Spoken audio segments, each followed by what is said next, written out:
दशक चौथा, समास आठवा, सख्य भक्ती. जय जय रघुवीर समर्थ, जय जय रघुवीर समर्थ, जय जय रघुवीर समर्थ. सदा सर्वदा योग तुझा घडावा, तुझे कारणी देह माझा पडावा. उपेक्षू नको गुणवंता अनंता, रघुनायका मागणे हेची आता. मनोजवं मारुततुल्य वेगं, जितेंद्रियं बुद्धिमतां वरिष्ठं. वातात्मजं वानरयूथ मुख्यं, श्रीरामदूतं शरणं प्रपद्ये. शुकासारिखे पूर्ण वैराग्य जाचे, वसिष्ठा परिज्ञान योगेश्वराचे. कवी वाल्मिका सारिखा मान्य ऐसा, नमस्कार माझा सद्गुरु राम. जयाचा जगी जन्म नामार्थ झाला, जयाने सदा वासनामात केला. जयाच्या मुखी सर्वदा नाम कीर्ती, नमस्कार त्या ब्रह्मचैतन्य मूर्ती. नेत्राने गुरुराज मूर्ती आपुली, मी जे धवा पाहिली. तू विष्णू शिव तूच दैवत मला, तू तात तू माऊली. झाला भाव मनात या मग करू कोणास पाचारण. प्रल्हादा गुरुराजया नित तुम्हा, माझे असो वंदन. जय जय रघुवीर समर्थ. गणेश शारदा चैव सद्गुरु सज्जनस्तथा, आराध्य दैवतं गुह्यं सर्वं मे रघुनंदनः. गणेश शारदा सद्गुरु संत सज्जन कुळेश्वरू, सर्व ही माझा रघुवीरू. सद्गुरु रूपे श्रीराम, माझे आराध्य दैवत. परमगुह्य गुह्यातीत, गुह्यपणाची मात न चले जेथे. यो जातो मरुदंश जोक्षित तले, संबोधयन सज्जनान. ग्रंथम यो रचयन सुपुण्यजनकं, श्रीदासबोधाभिधं. यः कीर्त्या पठणेन सर्वविदुषां, स्वान्तापहारी सदा. सोऽयं मुक्तिकरक्षितौ विजयते, श्रीरामदासो गुरुः. मला वाटते अंतरित्वा वसावे, तुझ्या दासबोधासित्वा बोध व्हावे. अपत्यापरी पाववी प्रेमग्रासा, महाराजया सद्गुरु रामदासा. ब्रह्मानंदं परमसुखदं केवलं ज्ञानमूर्तिं, द्वंद्वातीतं गगनसदृशं तत्त्वमस्यादिलक्ष्यम्. एकं नित्यं विमलमचलं सर्वधी साक्षिभूतं, भावातीतं त्रिगुणरहितं सद्गुरुं तन्नमामि. गुरुर्ब्रह्मा गुरुर्विष्णू गुरुर्देवो महेश्वरः, गुरुः साक्षात् परब्रह्म तस्मै श्री गुरवे नमः. अनेन प्रियतां देवो भगवान् जानकीपतिः, श्रीरामचंद्र पूर्वेषामस्माकं कुलदैवतं. श्रोता वक्ता श्रीराम समर्थ. जय जय रघुवीर समर्थ, जय जय रघुवीर समर्थ. दशक चौथा, समास आठवा, सख्य भक्ती चालत असल्यामुळे, सख्य भक्तीचा आपला समाज चालत असल्यामुळे सख्य भक्तीसाठी जे जे काही आवश्यक आहे ते सगळं आपण काल निरूपण केलं. आपण त्यावरती बोललो आणि त्यानंतर आपण पुन्हा दासबोधाची प्रार्थना आज करू त्यानिमित्ताने. आणि शनिवारचा दिवस आहे आणि दासबोधाची प्रार्थना केल्यावर काही ना काही सद्गुण सद्विवेक किंवा तो प्रकारचा विचार आपल्या मनामध्ये येऊ शकतो. त्याची सगळी काळजी घेत त्याचा विचार करत करतच आपलं निरूपण चाललंय. दास्य भक्तीला त्यामुळे वेळ लागतोय. बाकीच्या उपचारांसारखी ही भक्ती नसल्यामुळे आपण त्याचा मानसिक विचार करतोय. ज्या ठिकाणी पटलं त्या ठिकाणी थांबलं तरी सुद्धा चालणार आहे, अशा प्रकारची ही भक्ती आहे. दास्यत्व करणं आणि भक्तिपूर्वक दास्यत्व करणं हा अवघड पण तसा सोपा विषय या ठिकाणी त्यांनी नमूद केलेला आहे. आता पुन्हा सुरुवात करत असताना, कुठे कोणता वेद वेदांत पाहू, कुठे शास्त्र संभार शोधित जाऊ. कशाला कुणाला पुसू ब्रह्मशोध, मला दासबोधीच लाभेल बोध. अगदी स्पष्ट मनामध्ये निश्चय करायचा आहे की जे आपण करू त्या ठिकाणी आपल्याला बोध लाभणार आहे. कसे ओळखू संत पंडित ज्ञानी, कुणा भीक मागू असे मी अडाणी. ठसे ना मला कुणाचा प्रबोध, मला दासबोधीच लाभेल बोध. कुठे तीर्थक्षेत्रादी धुंडीत जाऊ, कुठे योग अभ्यास सेवित जाऊ. कसे आवरू शत्रू हे काम क्रोध, मला दासबोधीच लाभेल बोध. समर्थे दिली श्रेष्ठ अध्यात्म खाण, पुरे ते वडी ना कशाची चवाण, असे लाभला मानसी हाच वेद, मला दासबोधीच लाभेल बोध, नसे शास्त्र विद्या कला ज्ञान नाही, बुडे मी सदा संस्कृतीच्या प्रवाही, जरी अज्ञ मी बद्ध होईन सिद्ध, जरी अज्ञ मी बद्ध होईन सिद्ध, मला दासबोधीच लाभेल बोध, समर्था असे मी जरी पाप खाणी, अति आदरे ऐकली ग्रंथवाणी, जळे पापराशी मिळे ज्ञान शुद्ध, मला दासबोधीच लाभेल बोध. जय जय रघुवीर समर्थ, जय जय रघुवीर समर्थ. तशी मांडणी केली आहे ना, त्यावरती एक चिंतन केलं होतं कधी काळी. ते 2 ओळींचं चिंतन आहे. साधकासाठी सद्गुरु गृही सेवेची आदर्श आचरण सूत्रे. त्या जणी काहीतरी लिहिलेलं असेल तरी आपल्याला जे वाटतंय ते, सद्गुरूंना पहिल्या प्रेमाचा झरा, सद्गुरूंना बघितल्यावर पहिल्यांदा प्रेमाचा झरा हृदयात स्त्रवणे, म्हणजेच नेत्राने गुरुराज मूर्ती आपुली, मी जे धवा पाहिली, तू विष्णू शिव तूच दैवत मला, तू तात तू माऊली, झाला भाव मनात या मग करू कोणास पाचारण, प्रल्हादा गुरुराज या नित तुम्हा माझे असे वंदन. असं जेव्हा म्हणतो तेव्हा सद्गुरूंना पाहिल्या नाही येत पाणी, इतकं सोपं नाही आहे. सद्गुरूंना किंवा देवाला किंवा जे काही आराध्य दैवत आहे आपलं, त्यांना बघितल्या प्रेमाचा जरा हृदयात स्त्रवणे आणि डोळ्यातून अश्रू आपोआप ओघळणे ही त्यांचीच कृपा आहे. तुझ्या दासबोधीच लाभेल बोध, तुझ्या दासबोधासी त्वा बोध व्हावे. माझ्या हातात काही नाही, माझ्या हातात काही नाही, हेच सख्य भक्ती आहे. मग सख्य भक्तीच्या उदाहरणासाठी काल जे निरूपण झालं त्यावरती आपल्याला स्वतःला वाटलेलं चिंतन करण्यास काही हरकत नाही. ज्या ठिकाणी सद्गुरूंना किंवा त्या शक्तीला बघितल्याबरोबर हृदयामध्ये प्रेमाचा झरा उमटणे आणि त्यानंतर आपल्या डोळ्यातून अश्रू येणे, ह्यासारखा चांगला अभिषेक नाही. असं जेव्हा घडेल तेव्हा आपल्याला ते दास्यत्व स्वीकारलं आपण असं म्हणू. म्हणजे आपण दास्यत्व स्वीकारणं म्हणजे गुरूंनी आपल्यावरती कृपा करणं हे त्याचं लक्षण आहे. आता अश्रू आपोआप ओघळणे गुरुकृपा या व्यावहारिक जगात काहीतरी दिल्याशिवाय, लिहिलेलं चिंतन आहे हे, या व्यावहारिक जगामध्ये काहीतरी दिल्याशिवाय आपुलकी मिळत नाही. काहीतरी द्यावं लागतं, काहीतरी देतो तेव्हा आपुलकी मिळते. जितकं देऊ तितकं किंबहुना थोडं कमीच मिळतं. जितकं आणि प्रत्येकाचा हा प्रश्न आहे.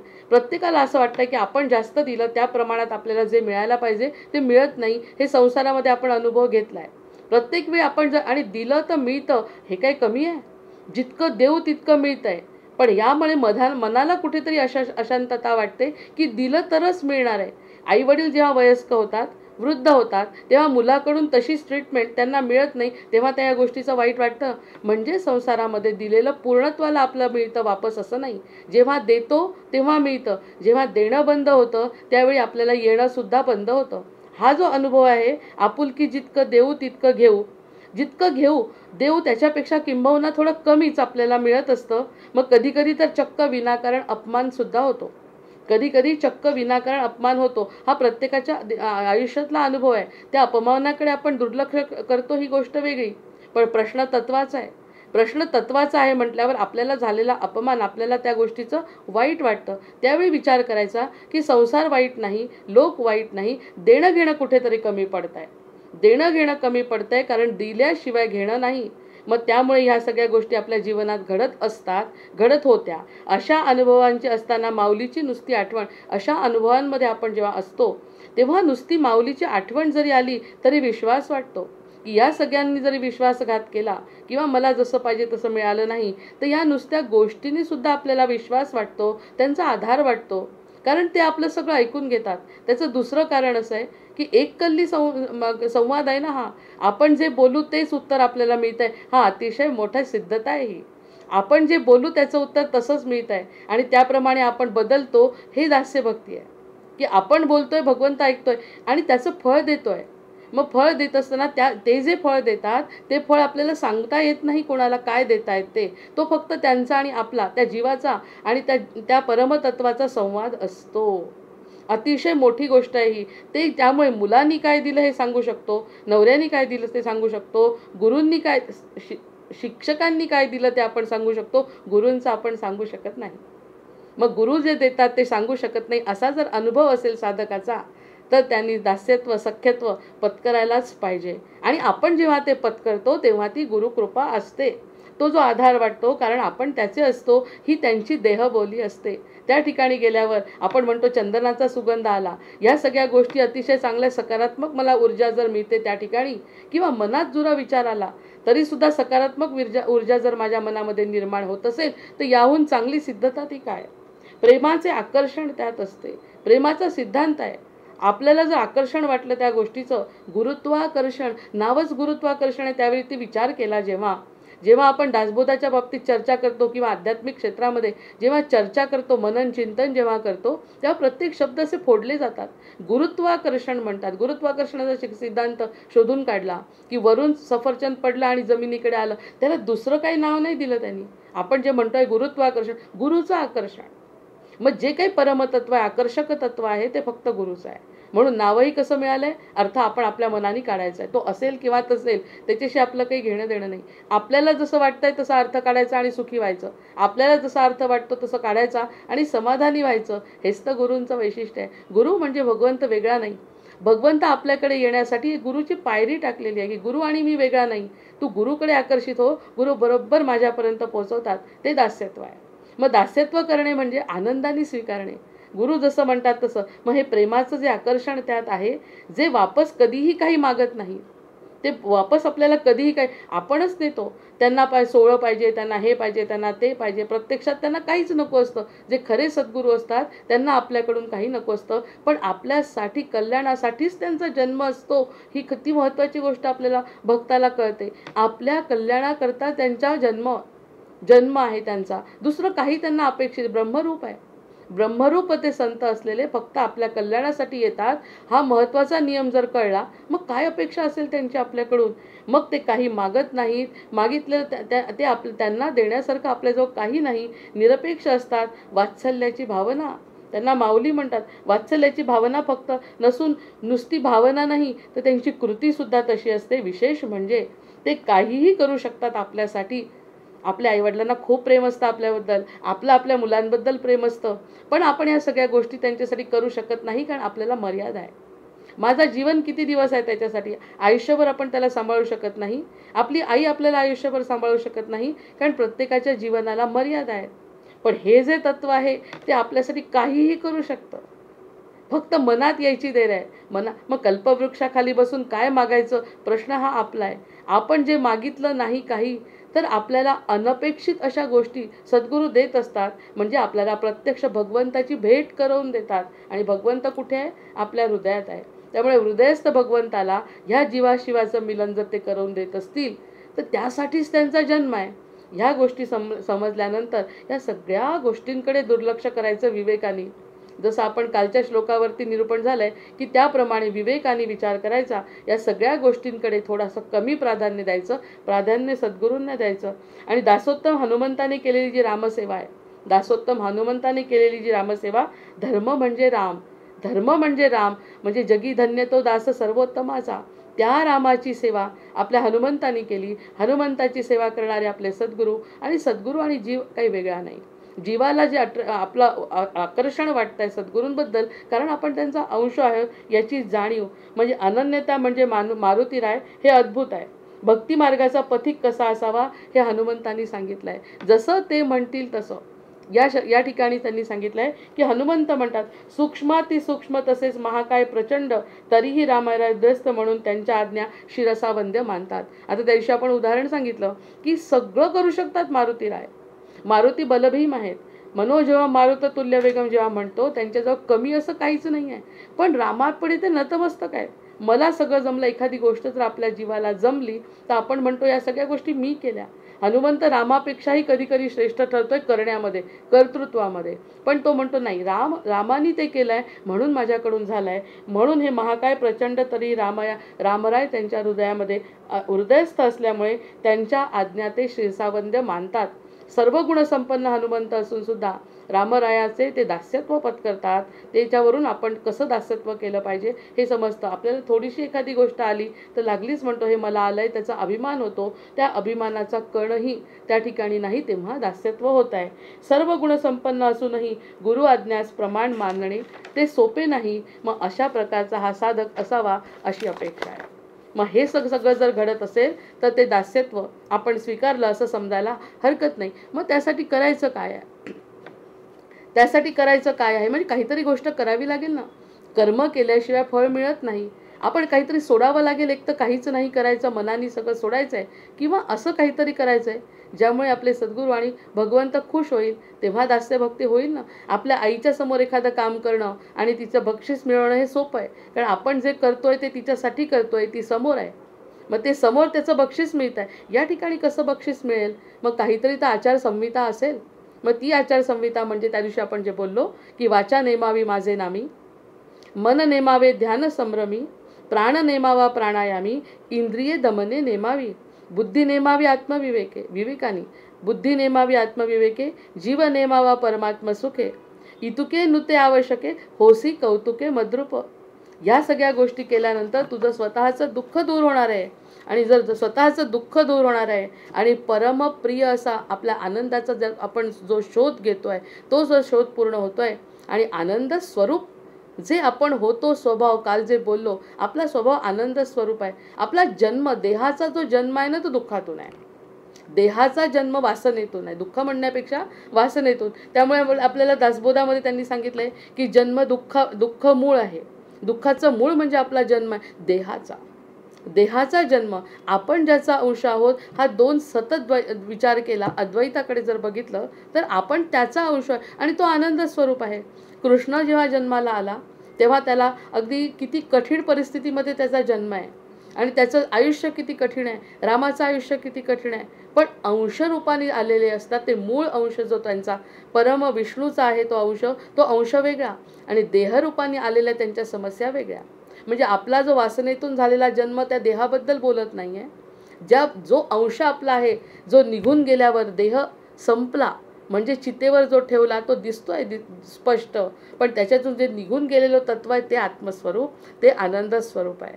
हा महत्त्वाचा बदल आपल्या वृत्तीमध्ये जर झाला की आनंद स्वरूप अंश आपल्यामध्ये होता तो निघून जातोय, किंवा तो आज मला आनंद झाला तो कोणतं भोगतोय? कोण? मी नाही, माझ्या आतमध्ये असलेला तो भोगतोय किंवा तो भोगू शकतो म्हणून आनंद होतोय. आता जर आपण कोमामध्ये गेलो, काही त्रास झाला आणि आपण बेशुद्ध पडलो तर तो आपण घेऊ शकत नाही. पण तो आनंद घेणं त्याची प्रक्रिया सुरू असते. देहाचं चलनवलन संपतं, पण प्रत्यक्षात तो जेव्हा निघून जातो तेव्हा सगळं तत्व संपतं.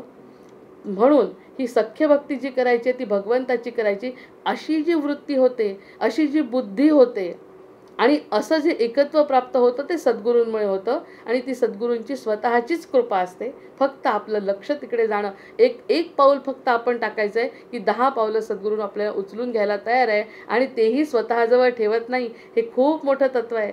ते स्वतःजवळ, आपल्याजवळ जर एखादा शिष्य आला शिकवत असताना आपण त्याला 3दा म्हणायला लावतो. जर एखादा मुलगा मेरिट आला शिकवत असताना, जर त्याला 90% मार्क मिळाले इंग्रजीमध्ये मी शिकवत असलेल्या विषयामध्ये, तर जेव्हा मोठा सत्कार होतो ना त्या ठिकाणी पुन्हा पुन्हा त्यांनी सांगावं असं वाटतं, ह्या बाईंनी शिकवलं, ह्या टीचरनी शिकवलं म्हणून मी 90% मिळवले. हे सारखं मला अपेक्षित आहे म्हणणं की माझ्यामुळे हा मुलगा मेरिट आला. त्या मुलालाही सांगायला लावतो. आपले जे हेडमास्टर असतात त्यांच्यापर्यंत ही गोष्ट जावी असं वाटतं, आपल्या मुलांपर्यंत ही गोष्ट जावी असं वाटतं की मी केलं आहे, कुणी केलं आहे त्याला. पण मुळात तो तसा हुशार होता म्हणून मी 100 मुलांना शिकवलं, पण 100रातला एकच मुलगा मेरिट आला ह्याच्याकडे माझं लक्ष जात नाही. कारण अहंकार वृत्ती असते शिकवताना. हा मुलगा आला, त्याचं सगळं क्रेडिट कुणाचं? माझं, त्याचं आहे. आणि आता थोडा बदल होऊन आपण म्हणतो थोडंसं त्याचं आहे, पण 20% माझं आहे, कारण मी शिकवलं तसं अशा पद्धतीने, त्यामुळे तो मेरिट आला. मग हे जर आपण केलं तर सद्गुरूंनी पण करायला पाहिजे की मी तुला आनंद दिला, तू माझ्यापर्यंत पोचली, पण तू माझ्याजवळ थांबू नको, माझं नावही घेऊ नको. आपला शिष्य कसा ओळखला जावा, त्याच्या सद्गुणांवरून ओळखला जावा असं सद्गुरूंचं वचन आहे. की त्यांनी स्वतःहून सांगू नये मी या महाराजांचा शिष्य आहे. नाही, ते त्या महाराजांना सद्गुरूंना आवडत नाही. ते म्हणतात तुझे गुण जर कुणाला दिसले आणि मग त्यांनी विचारलं हे चांगले गुण दिसत आहेत, ह्या चांगल्या गुणांवरून जर विचार केला तू मग कुणाचा कसं काय एवढं चांगलं विचार येत आहेत तुझ्या मनामध्ये, तेव्हा सांगायचं ते माझे सद्गुरू आहेत. मग ते असं बोलणं म्हणजे किती, आणि तितकं सांगितल्यानंतर सुद्धा आपल्याला आपल्या स्वतःच्या मांडीवर ठेवून घेत नाहीत. ते सरळ म्हणतात माझ्याजवळ नाही, मी देह आणि हे माझं कशासाठी आहे सगळं, हे तुला परमसुखापर्यंत नेऊन द्या. त्यांच्याजवळ तर सुख असतंच, पण ते म्हणतात माझ्याहीपेक्षा तुझं स्वतःचं जे सुख आहे ते भगवंताच्या मिलनात आहे. जीवाशिवाचं मिलन तुला घडवायचं आहे. त्यामुळे सद्गुरूंचं कार्य म्हणून सद्गुरूंचे 4 विशेष आहेत ते तर सांगत बसलो ना, त्या निरूपण आपल्याला त्याच्यावरच करावं लागेल. इतके गोड आहेत ते शब्द सगळे की 4 प्रकारांनी सद्गुरू कृपा करतात. पण सद्गुरूंचा विषय नसल्यामुळे आपण देवापर्यंत जायचं आहे, तर इथे आपण सद्गुरूंना थोडंसं बाजूला घेऊ आणि आपण आपल्या दास्यभक्तीकडे वळू. मग अशा प्रकारचं जे सगळं घडतंय हे सगळं आपलं एक पाऊल पडल्याबरोबर सगळं घडणार आहे. मग भक्तिभाव आणि भजन, निरूपण आणि कथा कीर्तन, प्रेमळ भक्तांचे गायन, आवडे देवा श्रीराम, या सगळं गायन केलेलं देवाला आवडतं.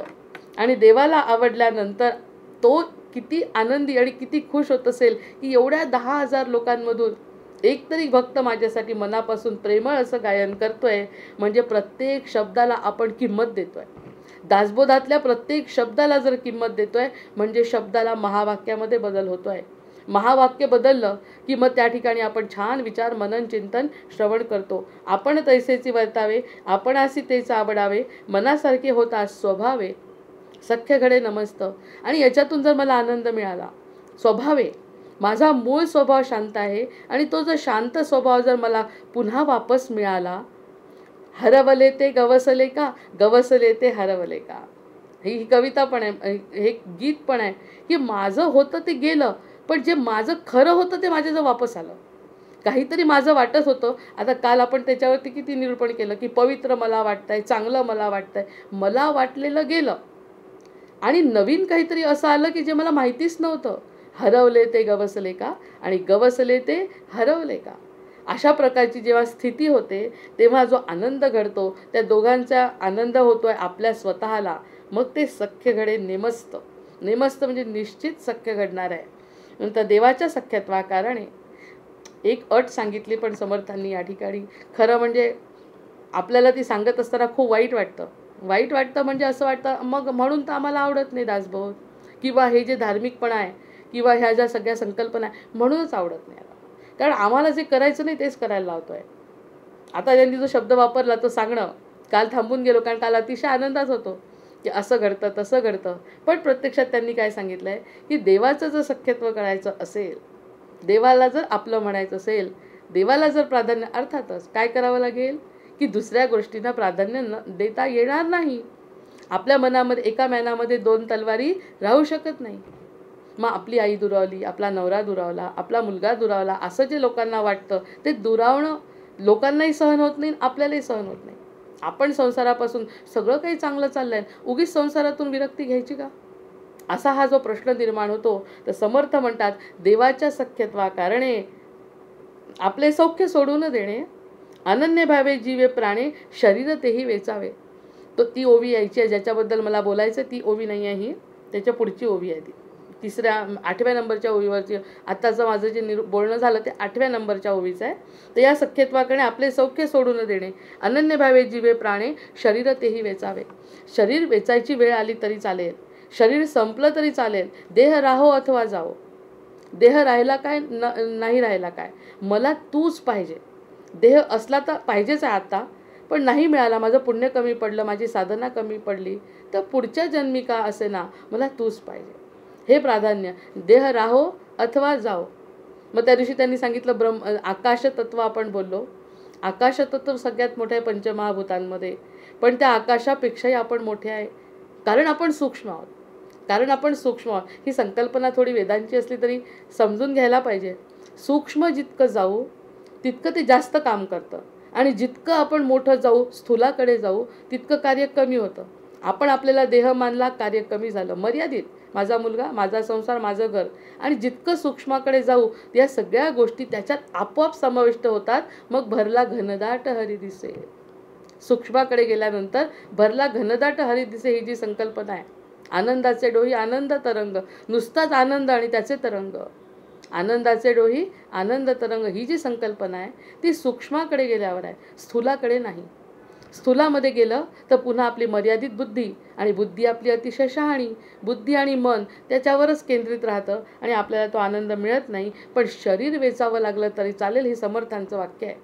आता याच्यातलं कोणतं वाक्य, कोणता शब्द आपण मनाला चिकटवायचा आहे ते आपलं आपण ठरवायचं आहे. कल्याण आपलं आपण करून घ्यायचं आहे की देणारा घास देतोय, समर्थांनी घास दिलेला आहे, अगदी सगळं पंचपक्वान्न शिजवून ठेवलं आहे आणि सांगितलं तुझी मुक्ती नाही, तुला सायोज्य मुक्ती, चौथी मुक्ती देतो. दासबोधाकडे जर ऐकलं आपण तर तुमच्या 4 प्रकारातली सगळ्यात उच्च भक्ती ती मुक्ती तुला देतो. पण ती देत असताना त्याच्यातलं एखादं ती गोष्ट आवडायला पाहिजे की नाही. हे नाही, ते नाही, ते नाही, काहीच नाही तर मुळातही काहीच नाही. काहीतरी तर एक ठरवावं लागेल, काहीतरी तर एक निर्णय घ्यावा लागेल. अगदी त्यावेळी निर्णय घ्यायचा आहे, या शरीराचं काहीही झालं तरी चालेल. तसं होतच नाही काही, होतच नाही काही. कारण काही झालं असतं तर या लोकांनी त्याच्या मागे गेले नसते आणि एवढा वेदांत सिद्धांत सांगितला नसता. म्हणजे काही होत नाही. शरीर अनन्य भावे जीवे प्राणे, शरीर तेही वेचावे. सांडून आपली संसार व्यथा, आपली संसारातली व्यथा सांडायची, सोडायची. संसाराच्या व्यथा सोडायच्या. दुःख रहे दूर जब सुख की हो साधना. आपण जितकं दुःखाकडे बघू, आपण ज्याच्याकडे बघू ना तेच आपल्याकडे बघत असतं. हा कशाचा? ब्रह्मांडाचा नियम आहे. आपल्या हातात फुलं आहे, आपण फुलं देतो. आपल्या हातात काटे आहे, आपण काटे देतो. जे आपल्याजवळ आहे तेच आपण करतो. मग आपल्याजवळ जर नकारात्मक बुद्धी आहे तर ती नकारात्मक बुद्धीनेच दुःखाकडे बघणार आहे.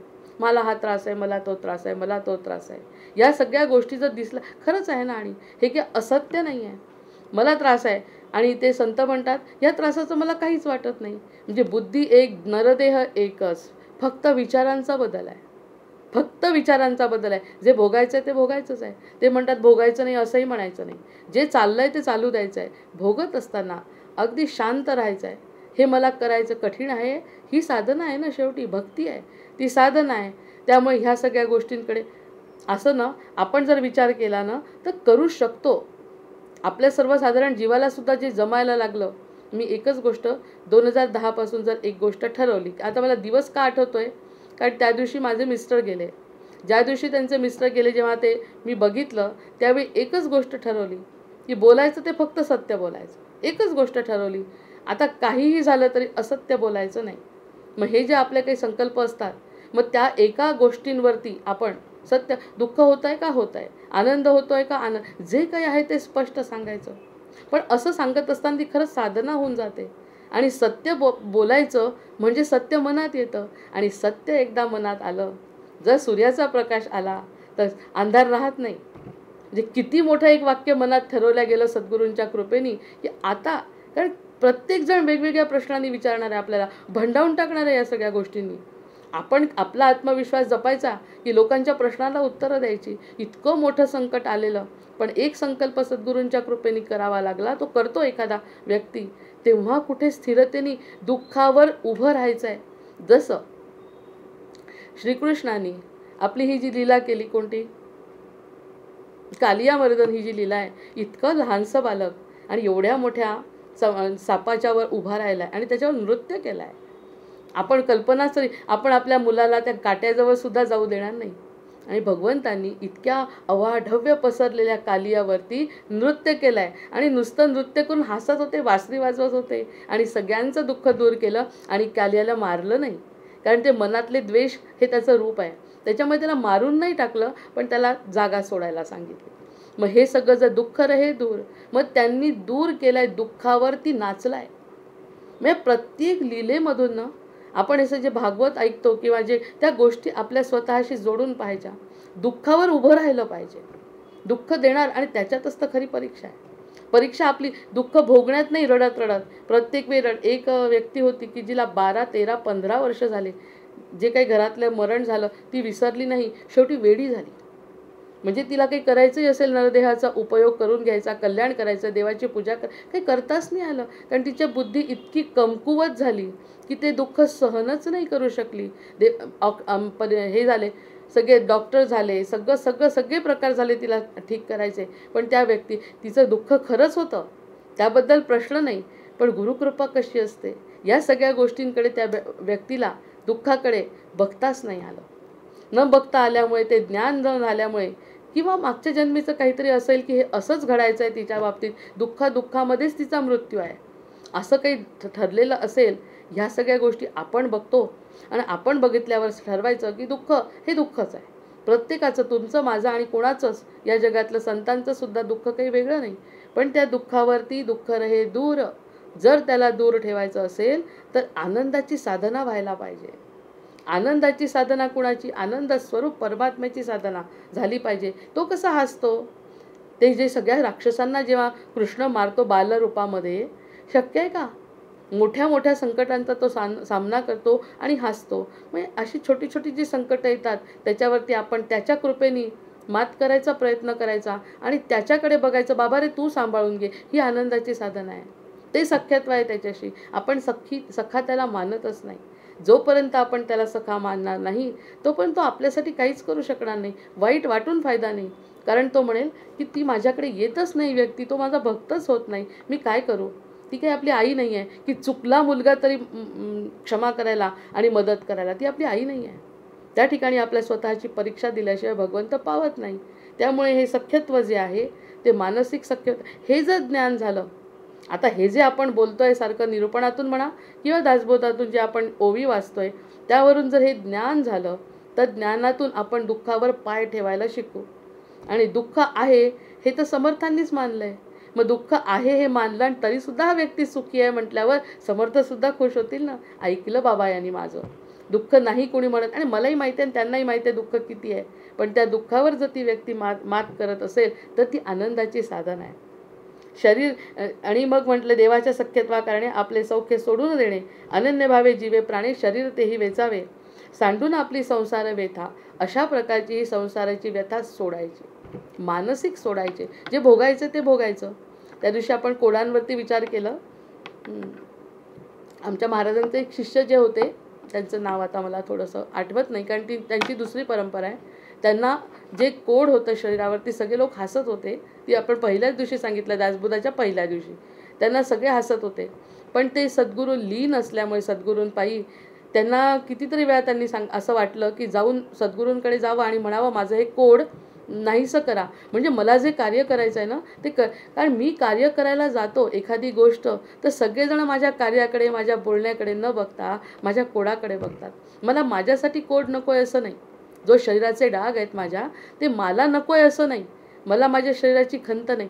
पण जे लोक येतात ना माझ्याकडे ते माझा विचार न ऐकता नुसते माझ्या कोडाकडे बघतात आणि हसतात की आम्हाला काय शिकवतो रे तू जे शिकवते तर स्वतःचं कोड जर ठीक होत नाही तर आम्हाला अशा प्रकारची भावना ऐकणाऱ्याची असते. म्हणून असं वाटतंय सद्गुरूंपर्यंत जावं आणि त्यांना म्हणावं काही काळासाठी तरी माझं कोड बाजूला करा, जेणेकरून मी जे मार्गदर्शनाचं काम आहे ते चांगल्या पद्धतीने करू शकेल. अशी मनात येतही होती भावना त्यांच्या. पण ज्ञानी असल्यामुळे त्यांनी सांगितलं हे जे काही दुःख आहे लोक ऐकत नाही, काय करते त्यांच्या पुण्याईप्रमाणे ते करतायत आणि मला भोगल्याशिवाय शक्य नाही. हे जर मी यावर्षी भोगलं नाही या जन्मी तर मला पुन्हा जन्म घ्यावा लागेल. याचं ज्ञान असल्यामुळे त्यांनी भोगण्यावरती भर दिला. आपण भोगायचं आहे आणि जे व्हायचं आहे ते होऊ द्यायचं आहे. म्हणजे इतकं त्यांच्याजवळ समोर सद्गुरू जे करू शकतात, पण त्यांनी ते म्हटलंच नाही त्यांना की माझं दुःख कमी करा. ही दुःखाची साधना आहे.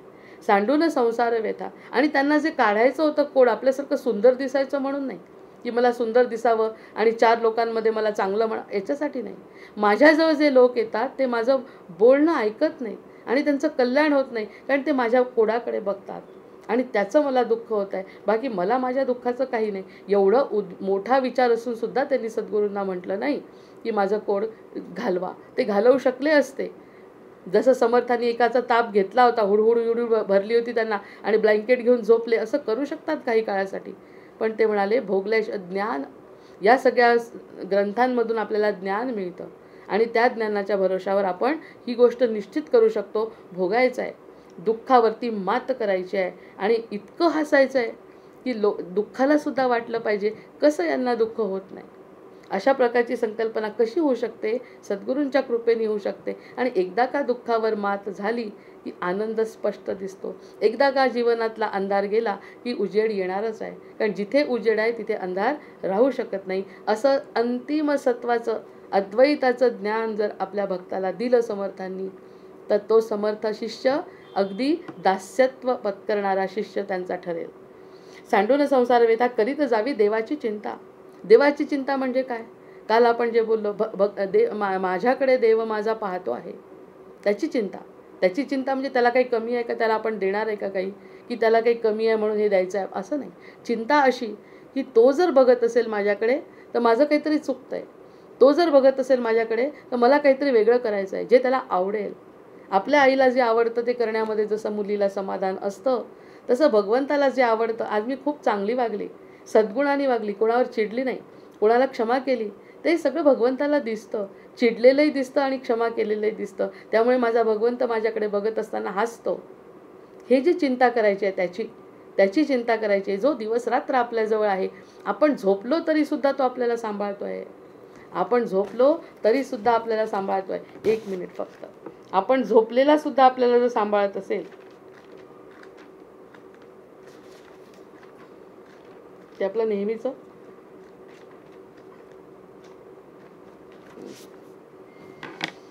मग ह्या सगळ्या गोष्टी त्याच्या चिंतेने, त्याची चिंता करणे म्हणजे त्याला जे आवडतंय ते करणे आणि त्याला जे आवडत नाही ते न करणे. आणि कुणाला सांगावं नाही लागत. आज मी जर चांगली वागली तर कुणाच्या, पोलिसांची किंवा इतर लोकांची आपल्याला काही कौतुकाची अपेक्षा आहे का, की यांनी चांगलं म्हणावं, त्यांनी आपणच आपल्याला चांगलं म्हणायचं, आपणच आपल्याला दोष द्यायचा.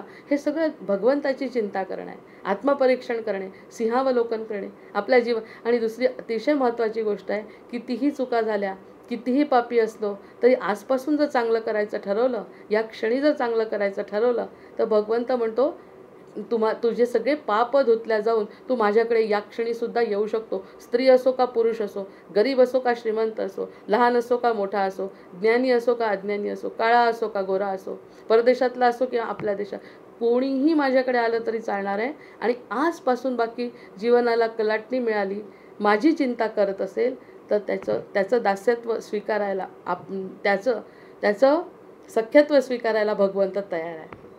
इतकी मोठी सोय कशात दिली आहे? आपल्या चुका झाल्यावर आपला मुलगा विसरेल का? चुका केल्या असतील आपण तर तो काही दिवस आपल्याशी चांगलं वागेल, गोड वागेल, पण संपूर्ण क्षमा नाही हो. संसारामध्ये संपूर्ण क्षमा कोणी कोणाला करू शकत नाही, कारण मनामध्ये त्या गोष्टी राहतात. भगवंत म्हणतो सगळं स्वच्छ निर्मळ गंगेसारखं सगळं स्वच्छ करायला मी तयार आहे. किती मोठं आश्वासन आपल्याला या भक्तीमध्ये मिळत आहे. सांडून आपली संसार व्यथा, करीत जावी देवाची चिंता, निरूपण कीर्तन कथा वार्ता देवाच्याची सांगाव्या. जे काही सांगायचं आहे ते देवाचं सांगावं. त्याच्यात जे काही सांगायचं आहे आपल्याला, कथा वार्ता निरूपण देवाच्या संदर्भात करत जावं, ज्यामुळे ज्याच्यासाठी हे चाललंय तो खुश होणार आहे. आणि तो खुश झाला कशावरून कळतंय? कारण मी खुश आहे. हे पुन्हा स्वभावावरचं जे निरूपण कालचं आहे, तो सुखी कशावरून आहे? काही लोक खरंच डॉक्टर असतात, ते इतके चुकीचं सांगा, फार मोठा रोग झाला आहे, आता त्याची काळजी घ्यावी लागेल. प्रत्यक्षामध्ये मला एक स्वतःचा अनुभव असा आला होता की मला थोडासा पायाला असा छोटासा फोड झाला, ज्याची आपल्याला सारखी भीती वाटते. फोड आणि गाठ म्हटलं की इतकं काळजी वाटते की त्याच्यासारखं मनाला चिंता होत नाहीत. गाठ आणि फोड झाला की घाबरल्यासारखं. आणि त्या डॉक्टरांकडे गेलो आणि अगदी लवकरात लवकर अपॉइंटमेंट घ्या आणि गाठ. ते बघितले, इतके चिंताग्रस्त. आता खूप मोठं काहीतरी करावं लागेल. आता मी वर बघून तर काही सांगू शकत नाही. वर बघितल्यावर मी काही असा ब्रह्मदेव नाही, पण आपल्याला त्याचं की नाही परीक्षण करावं लागेल. अरे म्हणतं खरंच आहे. माझ्या मनात तेच येत होतं की कालपासून जर परीक्षण करायचं, म्हणजे ही जर गाठ मला भयंकर वाटते तर मला खरंच करावं, ह्याची माझी तयारी आहे. म्हटलं डॉक्टर तुम्ही करा.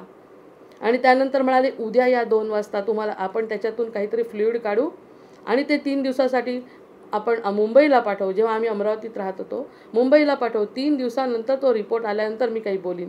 गंभीर चेहरा. मी 3 दिवस गंभीर. म्हणलं मग उद्या कधी यायचं?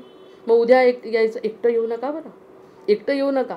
म्हणजे हे सगळ्या गोष्टी की नाही आपल्या जीवनात घडत असतात. आता हा जर दासबोध तशा पद्धतीने सांगितला ना तर कुणाला तो पटणार नाही. आनंदाने सांगा ना, तुम्ही सांगत असं जे येणार आहे संकट ते येणारच आहे, पण गंभीर. मग घरी गेल्यावर सगळ्यांना सांगायचं भयंकर झालं आहे बरं काहीतरी, आता आपली मोठी टेस्ट होणार आहे आणि आपल्या कोणत्या टेस्टमध्ये काय माहिती आता काय निघतंय. न निघावं यासाठी देवाची प्रार्थना की आमच्या जीवनात, म्हणजे आमच्या ज्या गाठीमधून काही न निघावं यासाठी रात्रभर देवाची प्रार्थना. बाबा रे मला याच्यातून वाचव. झालं होतं का काही? झालेलं काहीच नाही. पण डॉक्टरांच्यामुळे रात्रभर प्रार्थना. 10 लोकांना सांगितलं, 10 लोक म्हणे शांत हो शांत हो, काही नाही होणार, आपण देवाला सगळ्या काही गोष्टी जशा एखाद्या जीवनात संकट आल्यावर घडतात तसं घडलं. आणि सकाळी उठून त्यांनी सांगितलं, त्यांचा फोन येत असताना कुणाला तरी सोबत घेऊन या, फार मोठी टेस्ट आहे. अरे म्हटलं खरंच मग माझ्या नवऱ्याला म्हटलं सुट्टी काढा आणि चला. मग सुट्टी काढली बिचाऱ्यांनी दिवसभर आणि आम्ही आपल्या त्या टेस्टला गेलो. झोपा, डोळे बंद करा. म्हटलं तुम्ही काही ॲनेस्थेशिया वगैरे देणार आहे का? हे खरं घडलं आहे. ॲनेस्थेशिया वगैरे देणार आहे का? नाही नाही, ॲनेस्थेशियाची तशी गरज नाही. आणि प्रत्यक्ष जेव्हा ती प्रोसिजर त्यांनी केली त्या याची, इतकी छोटी सुई, इतकी छोटी त्यांचं सिरिंज होती की ती मला डोळ्यांनी सुद्धा दिसली नाही. इतकं हळूच त्यांनी ते केव्हा केलं, त्यातलं पाणी मला कळलंसुद्धा नाही. हे तुम्हाला चक्कर वगैरे येते आहे का काही? म्हटलं अजिबातच नाही, मी एकटीसुद्धा जाऊ शकते. फक्त माझी हिरोपूक गाडी होती. म्हणजे डाव्या पायाचं जर तुम्ही काढत असाल तर उजव्या पायाने मी किक मारते, तर तेवढं फक्त बघा, उजव्या पायाची किक माऱ्यापर्यंत मला ठेवा. बाकी तर मला काही एकदम नॉर्मल, कॉफी प्या, असं करा तसं करा. आणि गेलो आणि प्रत्यक्षात काही म्हणजे काहीच नाही निघालं त्या टेस्टमधून. 3 दिवस आमचे इतके भयंकर गेले. नवरा पण, तू आधी गेली तर कसं करणार, मी कसं राहू. गेली, अजून ती गाठच आहे आणि ती गाठ कशाची हे कळले पण नाही. अशा परिस्थितीमध्ये हे जे लोक करतात ना, मग अशी गोळी जर आपण दासबोधामध्ये मिळाली, कोण दासबोध वाचणार आहे. म्हणजे करणारासुद्धा कसा पाहिजे की निरूपण करावे असे. आणि काहीही निघालं नाही म्हणजे आमच्या आयुष्यातले 4 दिवस मनस्ताप, म्हणजे त्या मनस्तापाने हार्ट अटॅक आला असता, अशी अवस्था हे लोक करून टाकतात. मग हे असं करायचं का? नाही. ज्याच्यात आनंद आहे, सिद्धता कसली की त्या सगळ्या गोष्टी म्हणायचं परिस्थिती आहे, असं असं करायचं आहे, असं करावं लागणार आहे, ह्यानी एवढा त्रास होत नाही. मग आम्हाला म्हटलं की संसार व्यथा सोडायची आहे, असं म्हटलं की पटकन तुम्ही की नवऱ्याला सोड, बायकोला असं म्हटलं तर कोण ऐकेल आपलं. त्या डॉक्टरसारखं आहे. त्यामुळे सगळ्या गोष्टी सांगत असताना आनंदाकडे वळवायचं, आधी आनंदाकडे वळवायचं आणि मग दुःखाबद्दल थोडासा कमी प्राधान्याने बोलायचं. तेव्हा ती गोळी गिटकता येते, आपल्याला गिळता येते ती गोळी. जेव्हा अशा पद्धतीने सांगितलं, त्यांनी 4 दिवसातच माझं मरण आलं असतं. ती कॅन्सरची गाठ वेगळी आणि मरण जर हार्ट अटॅकने आलं असतं तर डॉक्टरचा दोष नाही का. आम्ही असे तसे पक्के आहोत, कशाचंच काही वाटत नाही, हे नंतर सिद्ध झालं आहे. पण त्यावेळी बाकी 4 दिवस कसे गेले आम्हाला माहिती. हे अशा प्रकारचे डॉक्टर, अशा प्रकारचे शिक्षक, अशा प्रकारचे गुरु, तुम्ही असं केलं नाही तर तुम्हाला नरकात जाईल. असं कोणत्या देवानी सांगितलं की नरकात जाऊ? अजिबात नाही. आनंदाची साधना करा, आनंदाच्या रस्त्यावर लागा आणि आनंदाच्या रस्त्यावर लागलो की आनंदच मिळतो. कारण आपण जे देतो, आपण जे बघतो, आपण जे विचार करतो तेच आपल्याकडे वापस येतात. नकारात्मक विचार नाही केले तर आपल्या जवळपास येण्याची शक्यता नाही. आपण शिल्पकार आहोत. आपण काय घ्यायचं आणि आपण काय द्यायचं हे आजपासून तरी कमीत कमी ठरवायला पाहिजे. मग आता देवाच्या कथा सांगायच्या, सांगत असताना, गोळी देत असताना जरा गोड करून द्यायची, शुगर कोटिंग करून द्यायची गोळी, म्हणजे त्या गोष्टी करायला लोक तयार होतील देवाच्या सख्यत्वासाठी. आता मग ही गोळी आता कठीण आहे. जे मगाशी ज्याच्यावरती मी म्हटलं मला वाटलं 30 ओळ आली आहे का आधी, तर ती आता म्हणतायत ते की देवाच्या सख्यत्वासाठी, देवाचं जर सख्यत्व करायचं असेल ते मी कधीच सांगणार नाही. तर ते म्हणतात पडाव्या जीवलगांच्या तुटी. मग याच्याहून काय वाईट असेल. जीवलगांच्या तुटी, जीवलगच नको आहे, जीवलगच आपल्याला अडकवत आहे हे जे सगळे. पण असं म्हटलं तर संसार सोडावा लागतो, म्हणून मनाने सोडा म्हणतो. ही जी कठीण गोळी आहे ते त्यांचे शब्द त्यांच्याजवळ असू द्या, एवढी भीती बाळगण्याचं काही कारण नाही. आपण देवाचं झालो म्हणजे आनंदाच्या साधनेकडे लागलो. इकडचं येणारं दुःख आपल्यापर्यंत पोहोचू द्यायचं नाही, एवढंच जीवलगांच्या तुटी करायच्या. याच्या व्यतिरिक्त कुणीच कोणाला सोडायचं नाही. आपले मित्र किती चांगले, आपले भक्त किती चांगले, आपला मुलगा किती चांगला, आपलं सगळं चांगलं आहे, मनाने सोडायचं आहे. प्रत्यक्षात कर्तव्य करत असताना आनंद भगवंताशी ठेवायचा आहे. ही साधना आपल्याला करायची. देवाच्या सख्यत्वासाठी पडाव्या जीवलगांच्या तुटी, सर्व अर्पावे शेवटी, प्राण तोही वेचावा. आपला जो प्राण आहे तोही वेचायचा आहे. वेचायचा म्हणजे कशासाठी की आता दुसरं काही मनात येत नाही. त्यासाठी आपली रात्रीची साधना फार छान आहे. कितीही दिवस लागले तरी ती रात्रीची साधना करायला पाहिजे. एक कोणता तरी शब्द मनात घ्यायचा आणि सकाळी जर तो आठवला तर आपली साधना पूर्ण. आठवत नाही, 1 दिवस नाही, 2 दिवस नाही, महिनाभर आठवत नाही. जसं मेल्यानंतर, आपला जीव गेल्यानंतर आपल्याला काय आठवायला पाहिजे याची तयारी आपण करायला पाहिजे ना. गावाला जाताना सगळ्या गोष्टीची तयारी करतो. परलोकी जर जायचं आहे आपल्याला, त्याची तयारी करावी लागेल ना आपल्याला. मग तशी साधना झोपताना रोज करायची. असं जर केलं, देवा जो काही विष्णू आहे, जो काही राम आहे, जो काही कृष्ण आहे, त्याची आठवण करून जी काही भूमी आहे त्या भूमीचं, आपल्याला भूमीवर पुन्हा यायचं असेल तर भूमीचं आठवण करायची. पुन्हा यायचं आहे का हा प्रश्न मनाला विचारायचा आहे. समुद्र बघायचा आहे का पुन्हा, हे आकाश बघायचं आहे का पुन्हा, हे ठरवावं लागेल ना आज. हे जर पुन्हा बघायचं असेल तर इथे काय आहे हे आपल्याला कळलं आहे. त्याच्यामुळे हे काहीच नको. मग आतापर्यंत पृथ्वीचा जो जप करत होतो, पृथ्वीलाही काढून टाकलं. माझी माता आहे, गंगा माता आहे, पण ती गंगा नाही बघायची ना पृथ्वीवरची पुन्हा. आता एकदा छान मनापासून दर्शन घ्यायचं, पुन्हा नको. पुन्हा मला भगवंताच्या मांडीवर जायचं आहे. मग तो जो भगवंत आहे, त्याचा श्लोक, त्याचा शब्द मनात धरून रात्री झोपलो आणि सकाळी उठलो, म्हणजेच गेल्यानंतर जर आपल्याला जीवन मिळालं तर ते जसं पाहिजे तसं मिळेल. अशी साधना सतत निदान एवढी जरी केली, हे फार कठीण नाही आहे. आपण तोच विचार करायचा आणि अशा प्रकारचं केलं तर निदान 3-4 महिन्यांनी आठवायला लागलं. आणि ते म्हणजे तेच. आणि कधीकधी तर हा पण अनुभव येतो, डोळ्यासमोर ते प्रगट होतं. आंघोळीच्या वेळी आपण जर मनात गंगा, सिंधू, सरस्वती, च यमुना, गोदावरी, नर्मदा हे सगळी मेकॅनिकली म्हटलं आणि जर मनापासून म्हटलं तर प्रत्यक्ष शंकराची पिंड डोळे बंद केल्यावर डोळ्यासमोर येते. मग हे सगळे जसे विचार करू तसं घडतं. ही सगळ्यात मोठी देणगी आहे भगवंताची. आपले अवघेची जावे. आणि आता माझं जे काही आहे ते सगळं जावं म्हणतात भगवंत. समर्थ म्हणतायत, माझं स्वतःचं जे काही आहे ते सगळं जावं. हरवले ते गवसले, गवसले ते हरवले का. आपले आपले अवघेची जावे, तरी परी सख्य देवासी सख्य राहावे. आपलं सगळं गेल्यानंतर तरीही देव खूप चांगला असं आपण म्हणू का. खूपच चांगला देव आहे बा, माझं सगळं घेतलं. कारण आपण तर पहिल्यांदा दोष देतो. पण भक्त जर झालो, मुमुक्ष जर झालो, जर आपल्याला या मार्गाला जायचं असेल, तर देव जे करेल ते मानावा राम सर्वदा करता. आचार संयमाने युक्त असा नीती धर्म पाळावा. पूर्ण प्रबोधच पाठ आहे आपल्याला तो. आपलं सगळं गेलं, माझ्या संसारामधल्या सगळ्या गोष्टी गेल्या, नंतर माझा अभिमान गेला. ज्या गोष्टीसाठी माझं सगळ्यात पहिल्यांदा जे निरूपण झालं होतं ते अक्षर ब्रह्मावर झालं होतं, की अक्षर शिकायसाठी किती अट्टहास जीवाचा. मी शिकली, आ शिकली, आई शिकली, मग आईला आई म्हणता आलं आणि मग त्यानंतर इतकं मोठं ज्ञान घेतलं, MSc MA पर्यंत सगळं ज्ञान, या शब्दज्ञान मला मिळालं जितकं शक्य आहे बुद्धीला. त्याच्यामध्ये व्यवस्थित मार्क्स मिळाले, आपण पुढे आलो, मेरिट आलो. हे सगळं केल्यानंतर त्या ज्ञानाचा आत्मज्ञानाशी काही संबंध नाही ना. म्हणजे पुन्हा शिकणं आलंच. काय शिकायचं आता. जे शिकलो ते विसरायचं आहे. मला हे येतं ते मला नाही येत असं समजायचं आहे. मुलांनी जर एखादी गोष्ट सांगितली आणि येतही असली आपल्याला, आत्तापर्यंत आपण शिकवत होतो मुलांना शिकवण्याची जबाबदारी आईची, आणि आता आपल्याला येतं आहे आणि मुलगा जर काही सांगतोय तर आपण आपलं स्वतःला विसरायचं आहे. रे बाबा मला माहितीच नव्हतं. ही सगळ्यात मोठा त्याग आहे. हा सगळ्यात मोठा अभिमान आहे. अभिमान घालवणं आहे स्वतःचा. तो सांगतो, त्याचा आनंद होतो, त्याला आनंद होतो. आईला माहिती नाही, काही खरंच माहिती नाही असं जेव्हा आपण म्हणतो, म्हणजे असलेलं ज्ञान दाखवण्याची गरज आहे का. नाही, कारण आपलं प्रेम आहे. आपलं प्रेम आहे. तसं भगवंतावर जर प्रेम असेल तर तू दिलेला जो अहंकार, तू दिलेली बुद्धी, तू दिलेलं सगळं काही तुझं आहे असं म्हटल्यावर भगवंत खुश होतो. जसा आपला मुलगा खुश होतो, जसा आपला नवरा खुश होतो, जसं ऐकणाऱ्यांना म्हटलं की तुमच्यामुळे मी आहे. श्रोता वक्ता श्रीराम समर्थ ही जी संकल्पना आहे, तुमच्यामुळे मी आहे असं जेव्हा म्हणतो, म्हणजे आपलं जे काही आहे ते सगळं देऊन टाकायचं. आणि हे खरं असं वागायला पाहिजे. जो वागेल त्याला तो अनुभव येणार आहे. आपण त्याची साधना करतोय. दुःख रहे दूर जब सुख की. मीही असं करते असं म्हणत नाही, पण मी एकदाच असं माहिती असताना सुद्धा जेव्हा म्हटलं ना, तेव्हा त्याच्या चेहऱ्यावरचा आनंद मला म्हणजे दिसत होता स्पष्ट. आणि नंतर कधीतरी सांगायचं हे मला माहिती होतं, पण तुझा आनंद जो आहे तो टिकवायचा असल्यामुळे मी माझ्या स्वतःला मागे घेतलं. याचा आनंद किती होतो, आपल्याला येत नाही आणि दुसऱ्याला येत आहे, आणि ते ऐकून घेण्यात खूप आनंद आहे. परी देवासी सख्य राहावे, ऐसी प्रीती जीवे व्हावे, भगवंती लावावी. हा तेच म्हटलं ना, असं आपण जेव्हा करतो एखाद्या संसारामध्ये, हा संसारसुद्धा सफल होतो आहे.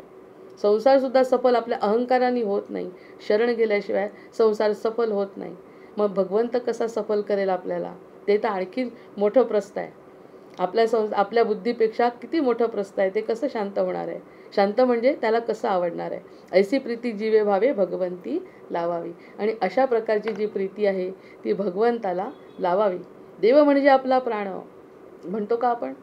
त्वमेव माता च पिता त्वमेव, त्वमेव बंधुश्च सखा त्वमेव. पण आपल्या बंधूबद्दल प्रेम, आपल्या मुलाबद्दल प्रेम, आपल्या संसाराबद्दल प्रेम, आपल्या अक्षराबद्दल प्रेम, आपल्या दिसण्याबद्दल प्रेम. त्वमेव माताच्या पिता त्वमेव म्हणत असताना मी किती म्हणते आहे, मी त्याला म्हणते, हा जो भाव आहे तो नाही.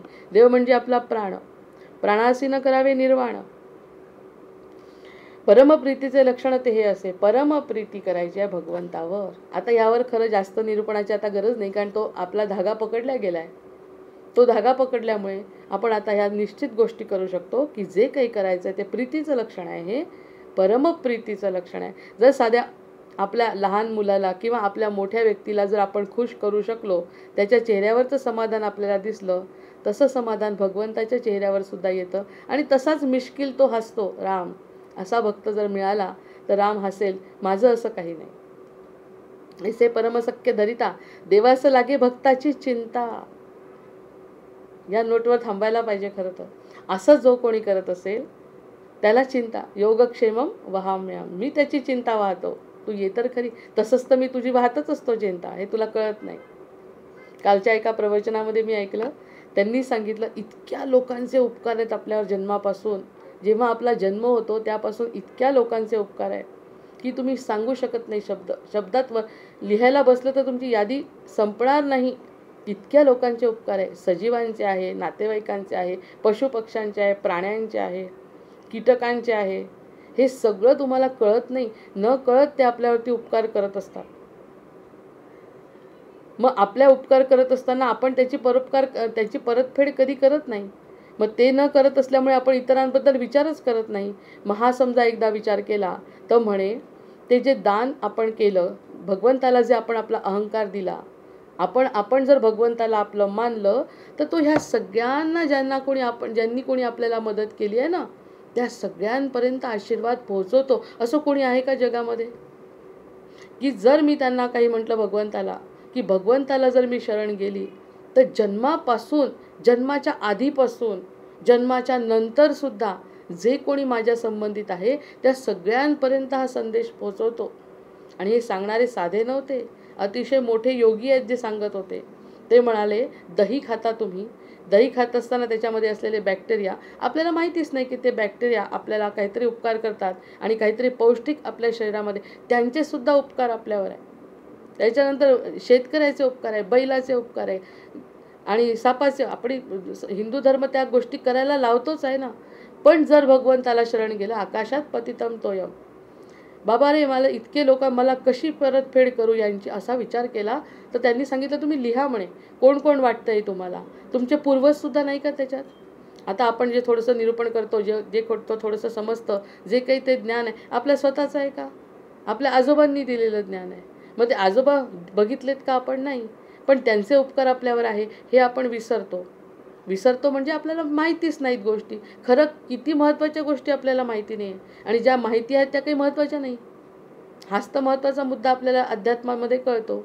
ज्या गोष्टी माहिती नाहीत त्या आपल्याला माहिती नाही, त्याचं आपल्याला किंमत नाही, आणि ज्या माहिती आहेत त्याची भगवंताला किंमत नाही. मग हे जर आपण भगवंताला नमस्कार केला आणि असं मनात आलं की बाबा रे किती लोक आहेत मला दिसतं, ज्ञात आणि अज्ञात अशा किती लोकांचे उपकार माझ्यावर आहे, माझा जो जन्म झाला तीच तर मुळात तुझी कृपा आहे. जेव्हा त्याला आपण हात जोडतो, असे ते म्हणाले, त्यांच्या तर डोळ्यात पाणी होतं सांगत असताना. ते म्हणाले असा हात जेव्हा तो त्यांची नावं घेऊन ज्ञात आणि अज्ञात म्हटल्यावर आपण जर देवासमोर नतमस्तक झालो तर आपले हे जे संदेश आहे भगवंत त्यांच्यापर्यंत पोहोचवतो आणि त्यांच्या उपकाराच्या ऋणातून आपल्याला मुक्त करतो. असं कोण करतंय संसारामध्ये सांगा. याच्यासाठी मला वाटलं पाहिजे ना मी यांच्या ऋणात आहे, ह्यांनी माझ्यासाठी काही केलं आहे हे समजलं तर हे ज्ञान आपल्याला ग्रंथ देतात, आणि ग्रंथ आणि सद्गुरू देतात. ते ज्ञान झाल्यानंतर आपण जो नमस्कार करू तो नमस्कार भगवंत त्या व्यक्तीपर्यंत. म्हणे कोणी जर तुम्हाला मदत केली आणि तुम्ही त्याला म्हटलं हे घ्या माझ्याकडून 500 रुपये, राग येतो त्याला. मी काय म्हटलंय तुम्हाला 500 रुपये द्या मदतीचे, त्याच्यामुळे त्याला मनानी ऋणात राहणं आवश्यक आहे. जसं आपण म्हणतो ना कोणाच्या ऋणात राहावं, तसं भगवंताला नमस्कार करायचा आणि त्याचं नाव घ्यायचं. भगवंत तिथपर्यंत पोहोचवतो, आधीच्या आणि नंतरच्या सुद्धा. त्याचं तर कार्य इतकं विस्तृत आहे, तो होता आहे आणि राहणार आहे. त्याच्यामुळे आपण केलेला नमस्कार आधी असलेल्या, आता असलेल्या, पुढे असणाऱ्या सगळ्या लोकांपर्यंत तो पोहोचवतो. आणि असं मी त्या दिवशी केलं सुद्धा. त्यांनी सांगितल्यावर ताबडतोब देवासमोर गेली आणि त्यांना सांगितलं असं असं मला आज ज्ञात झालं आहे, मी किती लोकांच्या उपकाराखाली आहे. ते सगळे कळत नकळत यादी करायला बसलं तर 100च्या वर आठवत आहे. आणि वाईटाची यादी करायला गेलं, दुःख रहे दूर जब सुख की हो साधना. वाईटाची यादी केली तर ह्यांनी त्रास दिला, त्यांनी त्रास दिला, हा पण माझी बुद्धीत येतो. आणि जर या सद्गुरूंनी सांगितलं चांगल्याची यादी करा तर लागलीच यादी ती पण दिसते. मग ही कुणाची कृपा आहे? हे दिसणं म्हणजे सद्गुरूंची कृपा आहे. मग अशा प्रकारे प्राणासी न करावे देवास लागे भक्ताची चिंता. त्याला चिंता वाटते आणि त्या चिंतेचं निराकरण करण्याचा तो प्रयत्न करतो आणि त्याचा अनुभव भक्ताला येतो. पांडव लाखा जोहरी जळता. पांडव लाक्षागृहामध्ये जळणारच होते. त्याचा प्लॅनच तसा होता युधिष्ठिराचा. आधीच त्याला कसं केलं आणि विवरद्वारे काढिले आणि विवर केलंय.